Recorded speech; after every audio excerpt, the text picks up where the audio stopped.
Hi, this is Kevin Burke of Rachel's Vineyard. Welcome to Oceans of Mercy.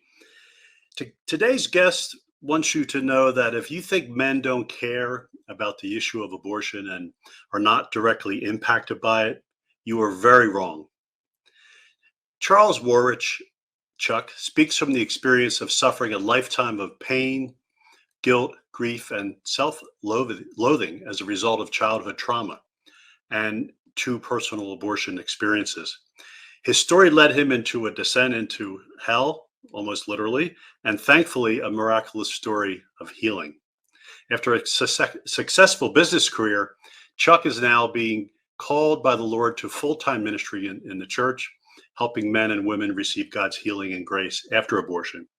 His passion is to bring men out of silence and suffering. There's much more to say, but we'll let Chuck's story tell that for you. Chuck has been blessed by 28 years of marriage and two adopted children. Chuck, welcome to Oceans of Mercy. Thank you, Kevin. Thank you for having me today. Chuck, I think it's important that we start with learning a little bit more about what I read you would share with me about your experience of childhood trauma, because I think there's often a strong connection to later experiences of abortion loss and the aftermath for women and for men. So could we start with maybe just giving folks a little bit of understanding of your early years and what you were experiencing in your family? Yes. Well, first, I'm an adopted child. And Kevin said I adopted two children. And I was adopted by my biological, my mom and dad. They were a generation older. And I think it's important to understand when we talk about childhood trauma that, like abortion, childhood trauma involves many different things. My dad was a World War II veteran. He was a Fifth Army Ranger, one of the first people to land in Normandy on D-Day. He's a hero to me today. And back then, it was a tough childhood because he was an alcoholic and had PTSD, and he was a gambler. And my mom was schizophrenic. And so as I grew up in a very, very unpredictable and verbally, I will say, abusive environment. I knew my parents loved me, but the environment was really unhealthy. There was a lot of arguing. I think when I was 10 years old, my mom and dad divorced. There was adultery. There was always gambling problems, addiction problems in the household. So, that kind of set the. Oh, sorry, Kevin, go ahead. That's okay. It strikes me, Chuck, that you had, two very deeply wounded people who were dealing with their own personal traumatic issues and mental health issues. And at the same time, trying to be parents. It sounds like a really, really difficult situation. When did you first have a sense that there was something wrong, that either your dad was hurting or that your mom had a particular kind of illness? I was wondering as a kid when some of that realization hit you. Every night when I go to bed, and it could be at the youngest, when I started to realize, as I could start to understand, probably 7 or 8, that there was a lot of yelling. And I remember just being scared every night. My mom and dad would come in and check on me, and I would be scared to death when they would check on me. And then I would just lay there quiet and in bed and just kind of hover around and try not to cause any problems. So I literally lived on eggshells for years, throughout this process. My mom and dad only knew each other for 6 weeks.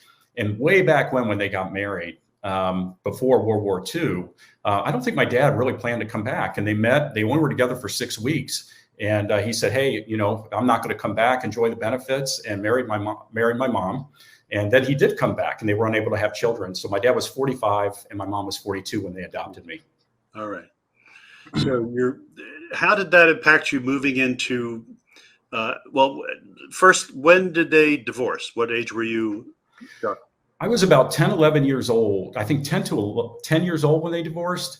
And it was pretty interesting because they would literally live together, drive in the same car to the divorce proceedings, fight it out in the divorce, get back in the same car and drive home and fight it out at night.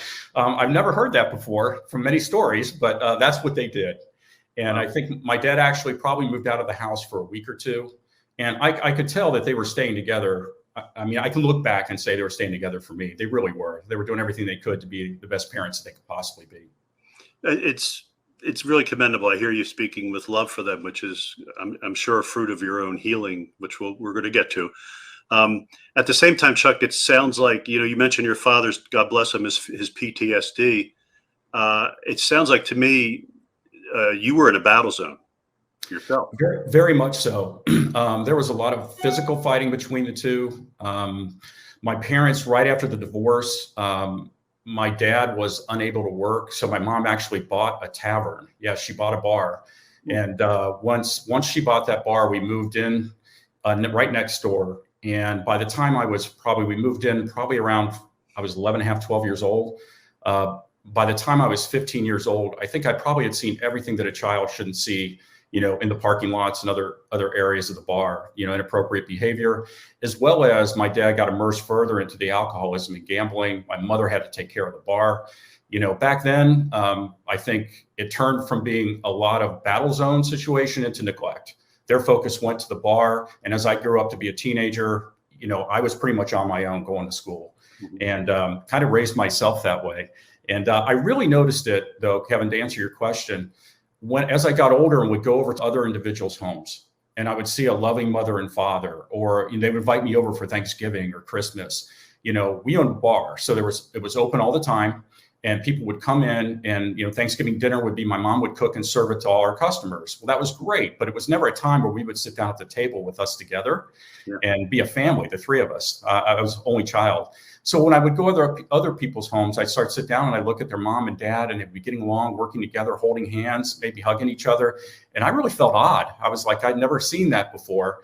And so that was very, very interesting. And that's where I noticed it the most. Yeah.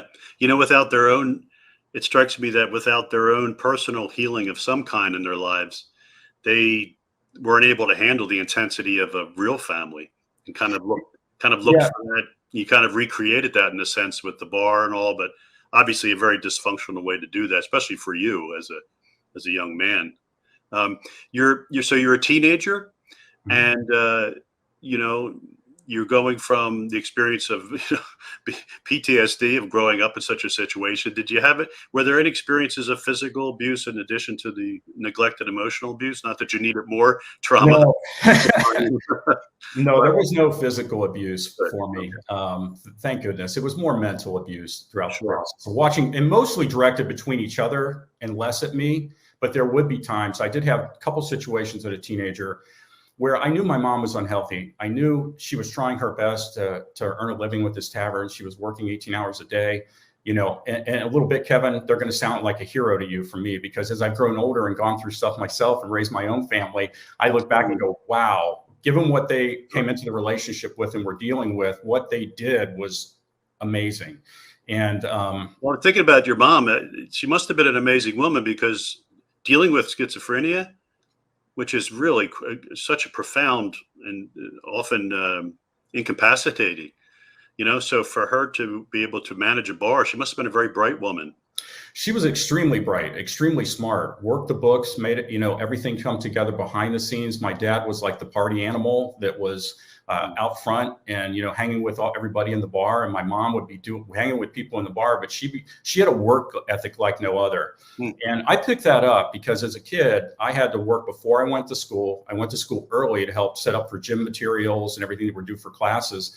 I was being mentored by a teacher at that time. He knew I was going through some tough times, and he kind of brought me under his wing. He was fantastic. And but it taught me a work ethic like you read about. And that's where I got my work ethic. And I got my personality more from my dad, as I watched him work with people and do things. And together, somehow they made it work. It was a little bit insane, but they made it work. It was very much insane. But at the same time, it's awesome, because you do recognize you were able to take some strengths from them.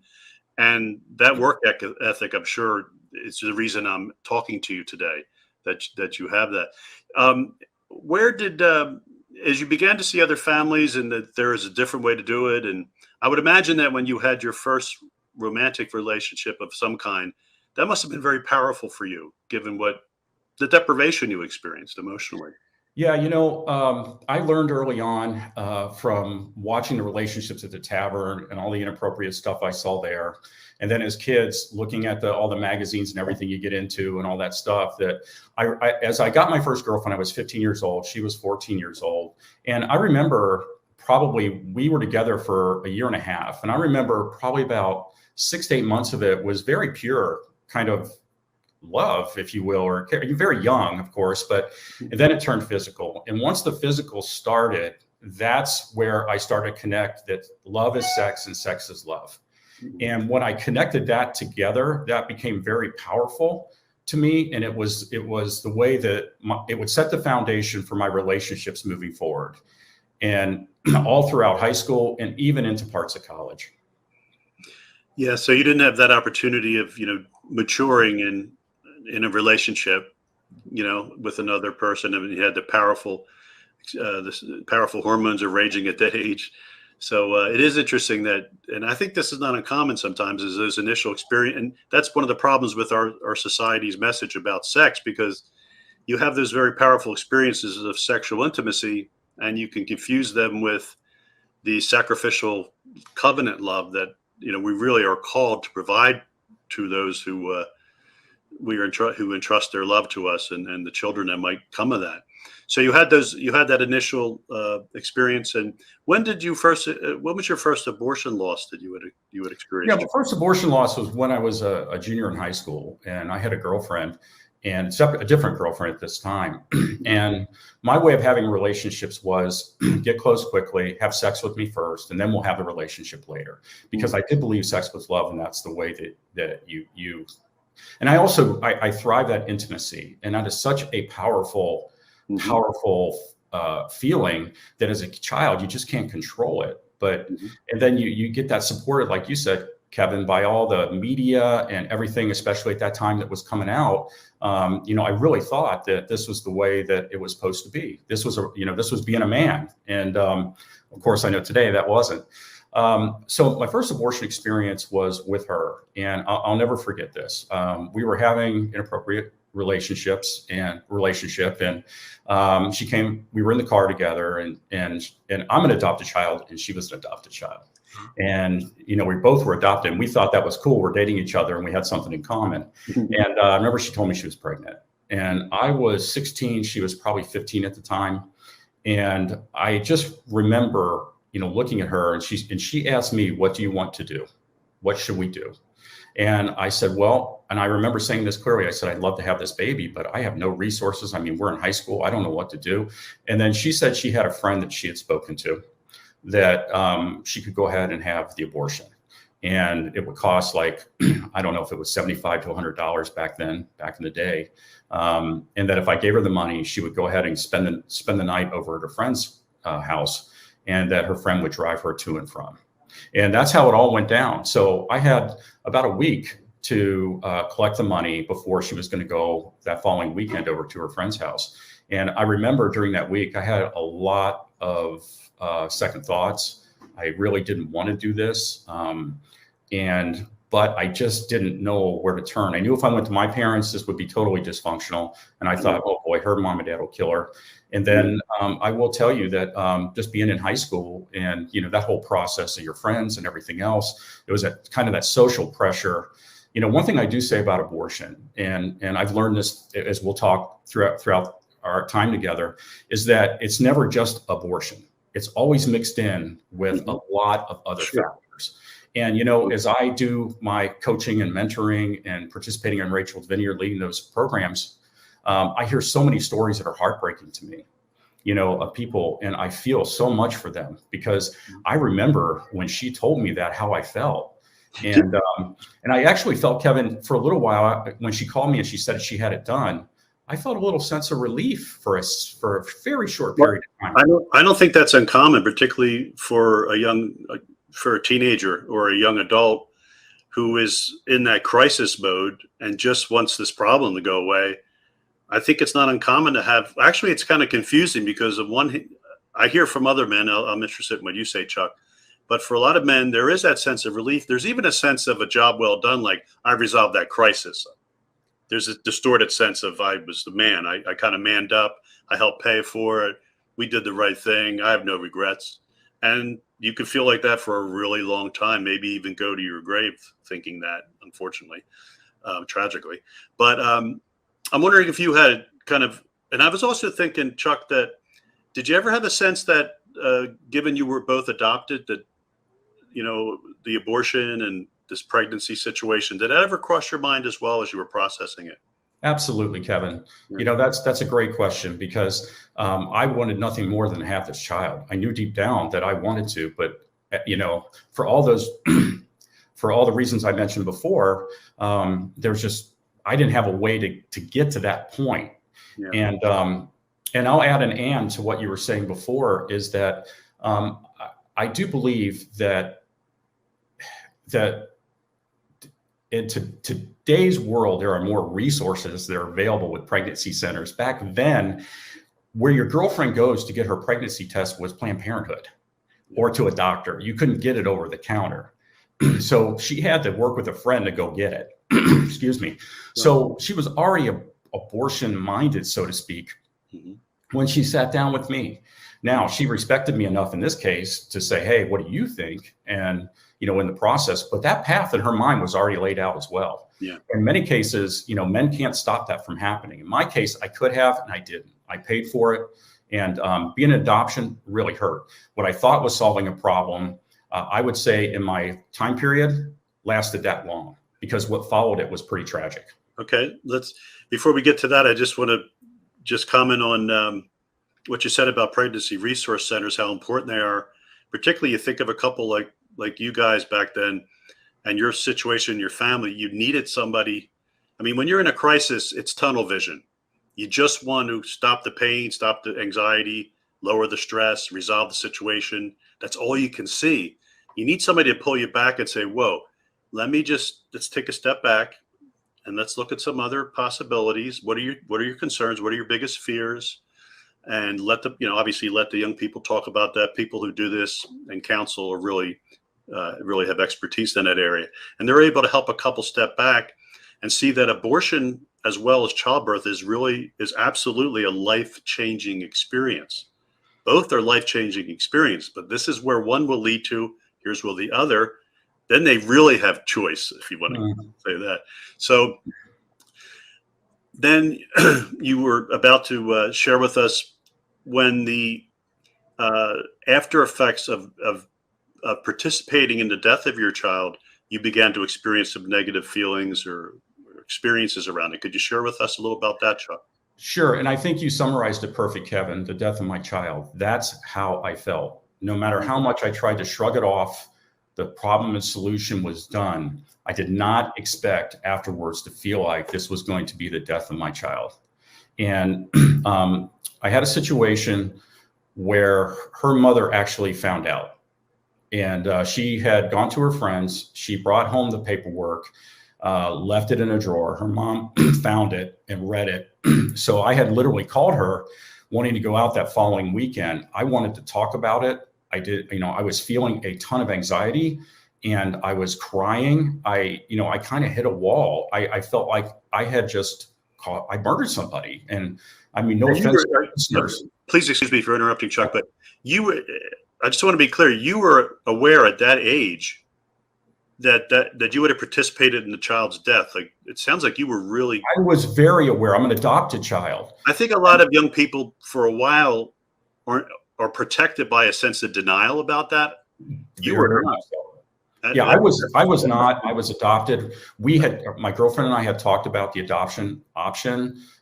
There was a girl that was pregnant in our school, and she actually came to me because she knew she was adopted, and I talked her out of abortion. She had the baby. I mean, here I am, right? I am doing all these things, and next thing you know, I murder my child. And I don't mean to offend anybody that's listening about using that term murder, but that's how I looked at it after the abortion. Before, I was like, hey, I'm solving a problem. We'll get through this. We'll work through it. And then her mother found out, excuse me, I remember making the call to her house, and I could tell she was on, and I could tell that somebody was listening. And, she told me, listen, my mom found out, and my mom has asked me never to speak to you again.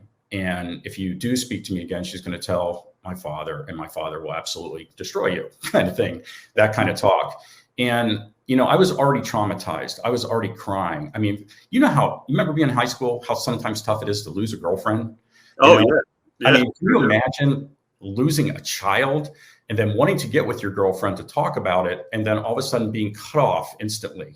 And then knowing that you now had harmed a family, I really felt this, Kevin. Well, this on top of the grief of being very connected to the fact that you had a loss, you lost a child. You weren't, Yes. you were not able to be protected from that for even a time, which is really brutal. And then, but you also had your own experience of, and I've used this term before on this program, you were emotionally aborted in your own family.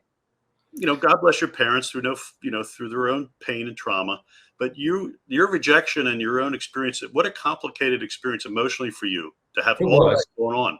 It was, and I'm surprised I'm still talking to you right now. Well, I tell you what happened. It's interesting. And at this time had been already confirmed as Catholic, but I was not going back to church. I thought that, God hated me, which is anything but the truth. But it's where my mindset was. Yeah, that's how you felt, right? Yeah, I did. I was like, I betrayed God so many times, and now I've done the big one, And, I was probably at this time 16 years old. So probably at this time, maybe 17 years old. And I was old enough to know right from wrong and where I was coming from. But what I had happen in an evening was I had a blackout. I can't explain it. I was laying in bed and I fell asleep. And all of a sudden, I envisioned myself over this big, black, empty space. And Kevin, I knew it was hell. I could see it was hell. I knew it was hell. It was empty. And as I was being hung over this, looking down into it, it had no sense of time, no sense of beingness, no respect for who I was or anything. And I felt like I was going to be dropped into this thing and my existence would end and any memory of me would cease to exist. It was a strange situation. Wow. And what I didn't realize was I was extremely traumatized from growing up the way I was. But at that point, that trauma hit me so much that I think I just reset. I don't know what it was, but I felt like God had lifted me over hell. And from there on, I couldn't feel. And I went for years without being able to feel. I couldn't feel joy. I couldn't feel sorrow. I was numb. I was numb inside. And that was my PTSD starting point, I think. And I'm also OCD, which I've kind of grown up with, but never knew at the time. And with these thoughts that were going on in my mind, it did lead to one suicide attempt. I'm sorry to hear that, Chuck. Yeah, and but you learn, right? And so by the time I got done with high school, I had tried. I couldn't talk to her. I had no way of getting closure to anything that she was thinking. I would see her in school, but not be able to speak to her. Everybody knew we kind of broke up, and it was like one of those things where I had to walk with a smile on my face. And then other people would approach me, want to go out with me, or my friends would want to hang out. And I just started to withdraw from everybody. I was a football star. My junior year, I had amazing success. And my senior year, I couldn't even play. I just lost my self-esteem, my motivation, my drive, my work ethic. I was just kind of existing as a being, going through day to day. I'm so sorry that you were experiencing it. You really communicate a level of that vision that you had. You really were immersed in that in some ways. Fortunately, it didn't lead you into the abyss with no way out. God's grace was there for you, of course. But I can really feel and hear the pain you were suffering, and that it was so acutely painful that you maybe this was for a time God's grace is that you were numbed, so that you could kind of continue to move on with your life. So when did you come out of that numbness at some point? Kevin, I went into college still numb. I could start to feel a bit more as time went on, and I changed my environment a little bit, but changing your environment really doesn't work. Wherever you go, there you are, right? And so I went into college lacking self-esteem, and I met a girl my junior year and fell deeply in love. And this time I changed the paradigm of the relationship. I tried anyway. I realized that she was a wonderful Catholic girl. She's beautiful. She was everything that I wanted to be, had a beautiful family. And I just didn't know how to be I don't want to say good guy, because I wasn't trying to hurt anybody. I was a good guy, but I didn't know how to be. I just, I come out of this situation And I couldn't tell her about it. How do you sit down and explain that to somebody? Yeah, And sure. lo and behold, we dated for, I thought we were going to get married. We dated for a couple of years, junior year and into senior year, and she got pregnant. Mm. Okay. So you had another pregnancy decision. What are you thinking at this point? You've been traumatized by that first abortion experience.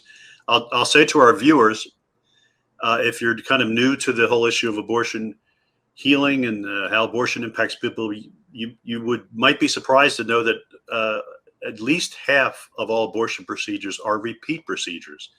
My wife Teresa writes about that in Forbidden Grief. If you don't have an opportunity to find healing, emotional, spiritual healing of that first abortion loss, it sets up dynamics that oftentimes lead you to be looking at that same problem again and to be vulnerable to making the same choice or decision, I should say.